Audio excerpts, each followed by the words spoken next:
Good morning, assalamu alaikum. It's wonderful to be back here at the Asma Jahangir Conference, which is an apt way to honor the memory of this trailblazer, this powerhouse, this extraordinary human being that was Asma.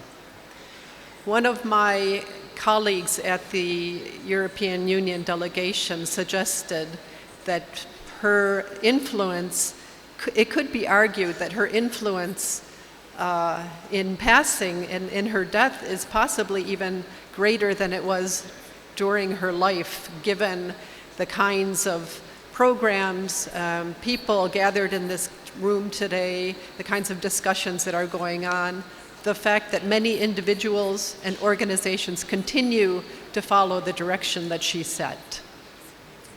The European Union is proud to have supported this conference from the very beginning, and we're widely represented here, not only our member states whom you see on the panel, but also the ones sitting in the hall.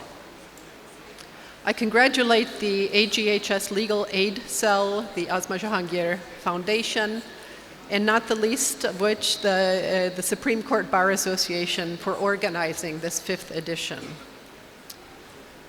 What unites us here, first and foremost, is of course the memory of Asma Jahangir, but we're also united here to discuss the pressing human rights issues of the day, and notably the role of law, the judiciary, and all members of the judicial profession in upholding human rights as set out in national and international laws. As my colleague from the Netherlands said, at the heart of every democracy is the assurance that every individual, irrespective of background or belief, is entitled to inalienable rights. But these require vigilance, these require commitment every day and in every way to uphold the principles that are set out in our constitutions. The judiciary, as we know, plays a pivotal role in safeguarding fundamental liberties by interpreting the law and by ensuring that its application is just and equitable. So through their decisions, judges define the framework of rights and freedoms and advance them. But judicial systems around the globe are too often under attack.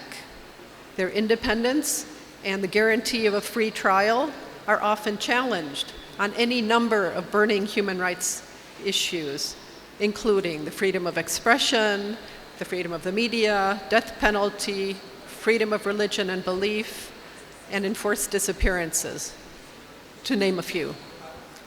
The challenges in Pakistan and the role of the judiciary in addressing them will be amply discussed over the next 2 days.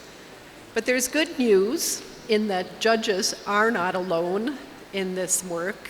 Lawyers, civil society organizations, national human rights institutions, journalists, human rights defenders, there's a whole crew that's supporting this procedure. I'm here to tell you, as the representative of the EU, that human rights is in our DNA, and we are here, you can count on us as allies.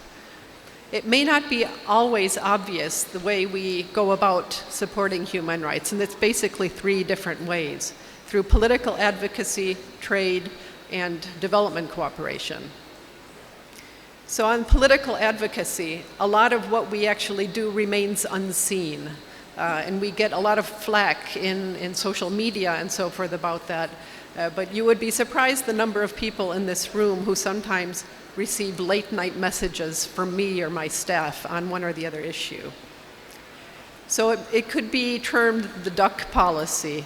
It's like a duck is swimming on the pond and everything looks calm, everything looks peaceful, but just below the surface, the duck is paddling away like mad. But besides the political front, the European Union, as I mentioned, supports human rights through trade and through development cooperation. So let me say a few words about trade. Everybody in this room has heard about GSP+. I've been told by colleagues who shall remain unnamed that even saying the word GSP+ can strike the fear into the heart of certain policymakers and implementers.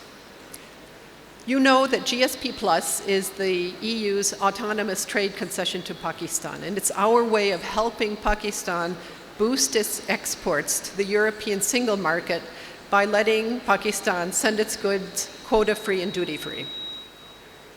In order to have access to this regime, Pakistan has to demonstrate progress in implementing 27 international core conventions on human rights, governance, labor rights, environmental standards.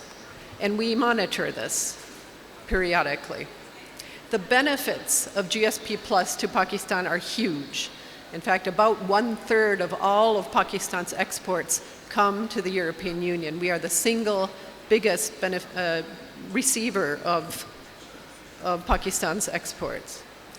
During the 10 years that the program has been in effect, Pakistan's exports to the EU have increased by 108%. So why am I talking about trade at a human rights conference?